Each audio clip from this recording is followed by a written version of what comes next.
urut 1. Salah satu tantangan terbesar dalam upaya memanfaatkan momentum bonus demografi adalah penciptaan lapangan kerja. Hal ini sangat penting agar bonus demografi dapat menghasilkan aktivitas-aktivitas yang lebih produktif sehingga masyarakat tidak hanya bersifat konsumtif. Inilah yang seringkali disebut sebagai jendela kesempatan dalam memanfaatkan bonus demografi. Pertanyaannya, apa saja upaya yang saudara-saudara akan lakukan dalam rangka menciptakan lapangan kerja di Kabupaten Sumbawa? Waktu untuk menjawab adalah 2 menit, dimulai dari pasangan calon nomor urut 2. Silakan Bapak. Bonus demografi adalah jumlah penduduk usia produktif lebih besar daripada penduduk usia non produktif. Kondisi Kabupaten Sumbawa saat ini 62% usia produktif. Maka untuk memanfaatkan keunggulan tersebut, kami menyiapkan program penyediaan akses lapangan kerja untuk 10.000 tenaga kerja dengan cara mempercepat pembangunan 3 bendungan, 6 embung, industri pengolahan, industri pariwisata unggul, dan membuka akses pasar industri kreatif, seni kreatif, wisata kuliner, dan desain kreatif, termasuk memanfaatkan bonus demografi. Kami berkomitmen untuk meningkatkan kualitas SDM melalui pemberian 2.500 beasiswa. Terima kasih. Pak, masih 1 menit waktunya. Silakan kalau ingin dimanfaatkan. Cukup? Cukup. Baik. Terima kasih. Akan saya ulang. Apa saja upaya yang saudara akan lakukan dalam rangka menciptakan lapangan kerja di Kabupaten Sumbawa?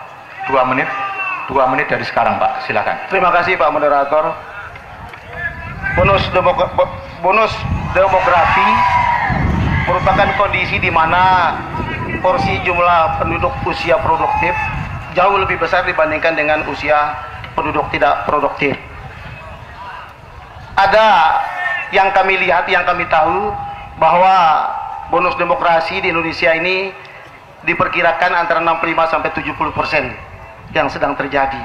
Nah, kemudian ada langkah-langkah yang kemudian insya Allah akan kami ambil manakala kami diberikan takdir oleh Allah Subhanahu Wa Taala bahwa kami harus melakukan upaya pengembangan minat dan kemampuan tenaga kerja usia produktif untuk berwirausaha. Dengan wirausaha inilah akan kemudian kita akan mampu menciptakan lapangan kerja sendiri dengan pekerjaan yang memang dilakukan oleh para wirausahawan ini. Kemudian langkah kedua, kami harus mampu menciptakan iklim usaha yang kondusif. Ketika ini terjadi maka berbagai kebijakan yang akan memudahkan investor itu akan kami berikan untuk berinvestasi sehingga mampu menciptakan lapangan kerja baru. Nah, maka kemudian setelah lapangan kerja baru ini secara otomatis inputnya adalah akan melahirkan pengusaha-pengusaha muda dari masyarakat banyak, kemudian mampu mengantisipasi hal-hal yang memberikan hasil yang cukup besar untuk Sumbawa. Saya kira itu. 20 detik Pak waktunya. Cukup. Oke, terima kasih. Sekarang apa saja upaya yang saudara akan lakukan dalam rangka menciptakan lapangan kerja di Kabupaten Sumbawa? Waktunya 2 menit dari sekarang. Silakan. Terima kasih Bapak Moderator.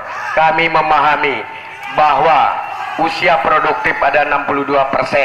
Nah, tentu langkah yang kami ambil yang pertama, membuka investasi seluas-luasnya yang ada di Kabupaten Sumbawa ini. Caranya seperti apa? Izin gratis, mengundang investor-investor, dan bertanggung jawab pemerintah untuk mengamankan itu. Begitu juga kita harus meningkatkan indeks pembangunan manusia. Salah satunya kami akan mendorong penegrian Universitas Semawa, karena ini menyangkut IPM kita ini berada pada nomor 5 di NTB. Ini tentu ini kalau kita lakukan, maka angka harapan hidup masyarakat Kabupaten Sumbawa yang sekarang jauh nomor 10 di Provinsi Nusa Tenggara Barat ini akan melejit unggul seperti visi misi kami yang kami tebarkan tadi. Begitu juga tentang tenaga kerja ini, kita harus memahami Apa saja kita melakukan industri tentang pertanian kita, jagung, padi yang selama ini kita kirim ke pulau-pulau seberang, maka ini kita lakukan. Peluang kerja bagi masyarakat kita sangat terbuka. Kita memahami bahwa Kabupaten Sumbawa memiliki pengangguran 22% dari hari ini. Itu database-nya jelas.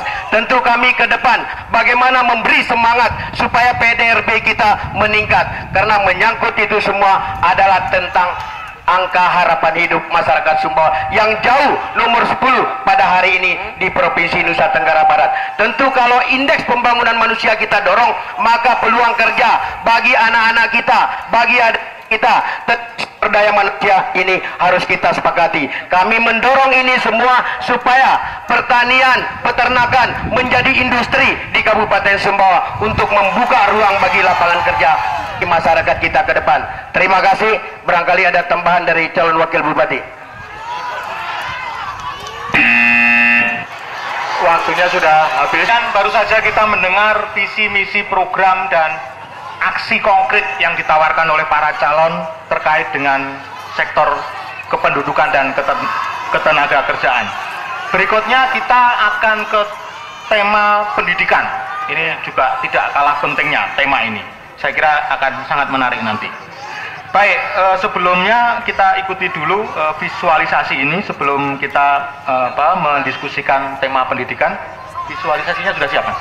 Oke, pendidikan di Kabupaten Sumbawa ini yaitu kesenjangan kualitas satuan pendidikan. Tadi ada istilah sekolah favorit dan sekolah tidak favorit.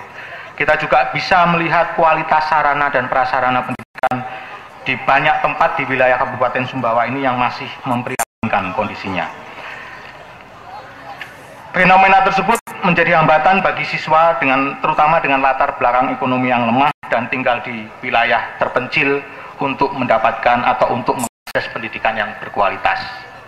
Bapak-bapak sekalian, rakyat Sumbawa bertanya, apa saja upaya yang akan bapak-bapak lakukan untuk mewujudkan kualitas pendidikan yang baik dan setara di seluruh wilayah Kabupaten Sumbawa? Kalau melihat pemaparan tadi bahwa ada kesenjangan antara dua tipe sekolah, yang satu favorit, yang non favorit. Kemudian ada tidak berimbangan tentang dana, karena di sana ada sumbangan, di sini tidak ada sumbangan. Ada solusi yang kami tawarkan manakala kami jadi bupati.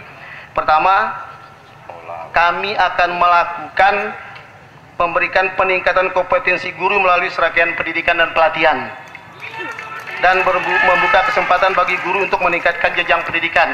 Nah, dengan cara ini maka antara favorit dengan tidak favorit, yang guru yang berbeda tempat, berbeda posisi, ketika diberikan pemahaman tentang ilmu pengetahuan, maka dia pola pikirnya akan berubah menjadi sama, baik sekolah favorit maupun tidak favorit. Itu yang pertama.